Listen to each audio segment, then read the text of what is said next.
Hello everyone! For today's video, magluluto ako ng papaitan without bile or digestive fluid ng baka. So actually, gusto ko sanang gumamit ng bile dyan pero ayaw ng asawa ko dahil medyo sensitive siya sa mga ganyan. Okay, sa pag-prep ng paggawa ng papaitan, so hinuhugasan ko muna yan. Siyempre kasi nalalansahan ako dun sa amoy niya. Tapos, hinihiwa-hiwa ko rin na medyo maliliit yung parts ng baka kasi medyo malalaki. Ang hirap niyang nguyain. So, ayan, hinihiwa ko muna siya. Then, hiniwalay ko yung parts dun sa mga laman. Dahil gagawin kong mantika yung taba mamaya. Itong nabibili nga palang beef tripe na SNR, safe to sa mga INC member kasi tinanong ko kung may dugo ba to. Sabi naman ng staff wala. So, safe to. So, eto hinuhugasan ko na yung mga laman. Hugasan ko siya ng 2 beses. Then, yung pangatlo, yun na yung gagawin kong sabaw. Then, nilagyan ko lang siya ng pepper and salt. Haluin nyo lang, then takpan nyo after. So, sa magpapait naman, since walang kalamansi na available that time, so gumamit ako ng dalandan kasi sabi ng husband ko, yun lang daw yung meron. So, sabi ko, sige, kunin nyo na lang din. Kahit na hindi ako sigurado dahil first time ko lang itong lulutuin. So, hiniwa-hiwa ko lang siya ng ganito kaliliit. Then, gumamit ako ng 3 dalandan. Iniisip ko kasi baka masyadong ng maasim or mapait. Hindi ako sure. Pero, tinanggal ko rin yung ibang seeds ng dalandan. At this point, hinango ko na pala yung pinapakulan natin naman. Dahil ayoko naman siya ma-overcook. Dahil boiled naman na siya. Ito na, lulutuin na natin yung ating papaitan. So, isasangkot siya muna natin. Ginamit ko nga pala dito yung taba ng baka. So, ayan. Dinagdagan ko lang ng konting mantika dahil kulang. So, after ng bawang, isusunod natin yung onion. Tapos, yung luya na. So, nilalagay ko na rin dito yung parts ng baka na pinakuluan kanina. Tapos yung sabaw dyan, yan yung gagawin sabaw sa papaitan.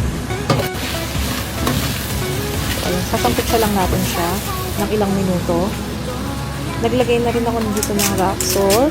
Pero kahit anong seasoning pwede nyo gamitin. Pwede nga kayo gumamit ng magic seasoning, rock salt, iodized salt, kahit patis pwede. Tapos ayan, pepper, syempre. Dito na, lagay na ako ng sabaw, yung pinapakuluan natin kanina. So, yan, hinalo-halo ko lang. Sa part na to, naamoy ko na yung amoy ng papaitan. Kaya na-excite talaga ako dyan. Kasi first time ko itong gawin. So, sinakpan ko lang. Then, nilagay ko na yung mga dalandan na hiniwa-hiwa kanina.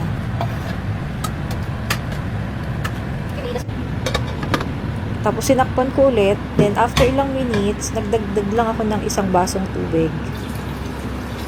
So, dito, papakuluan lang natin siya. Tapos, maghihintay tayo na kumulo siya. Tapos, kapag kumulo na siya, ayan, tinatanggalan ko lang ng mga bubbles, yung mga puti-puti sa ibabaw. Tapos, after nyan, maglalagay na ako ng sinigang original meat. So, dito, ilalagay ko na yung sinigang sa Sampalok Mix Original na 44 grams para mas maasim.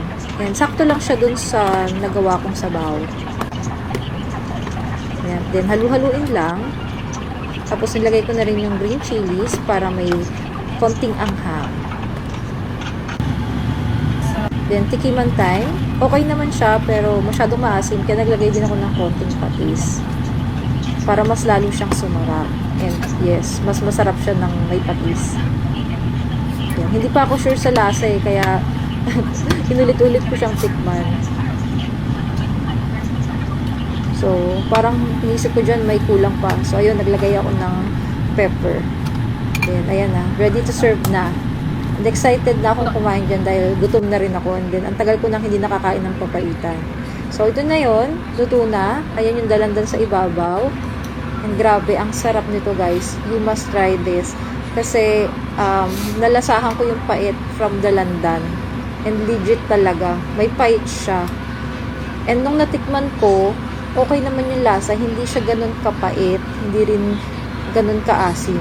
Basta saktong-sakto lang. Happy din pala ako dahil nagustuhan din siya ng asawa ko. Nasarapan siya dun sa sabaw, pero yung ibang parts ng beef hindi niya nagustuhan.